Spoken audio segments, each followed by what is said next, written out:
Hi, yes, I'm Kimball Carew. I'm the editor of People's Voice newspaper. Well, the War Measures Act has several parallels with C-51. One of the interesting ones is that the War Measures Act applied a concept of collective punishment of certain sections of the population which were regarded as potential enemies at points in Canadian history. In World War I, that meant, for example, Ukrainian immigrants who came from areas of Europe that had been under the control of the Austro-Hungarian Empire, and this was one of the countries that Canada was at war with.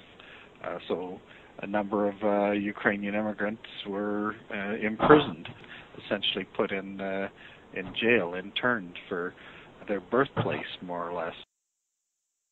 Similarly, during the early part of World War II, the Japanese population of the West Coast were rounded up, put in internment camps because they were regarded as potentially disloyal to Canada. Not that they had actually done anything, but that they might possibly want to do something against Canada at some point, with no evidence that this might ever happen. The War Measures Act was also directed at certain activist groups which were regarded as threats to Canadian security, especially trade unionists, radical communist leaders. During World War II, there were hundreds of left-wing trade union leaders who were interned in places like Kananaskis and Petawawa.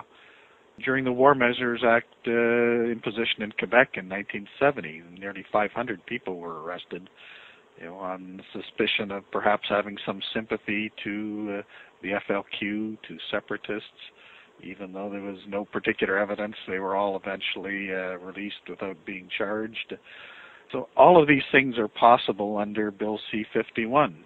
Because the bill is so vague and so sweeping, the criteria it sets out for who is regarded as important for the police to surveil includes, sections of the population who might be considered to be disloyal to Canada or to harbor some sort of terrorist sympathies, or people who might potentially threaten the economic stability of Canada. That's a pretty wide net that it's casting, and so there's that kind of similarity between these two pieces of legislation.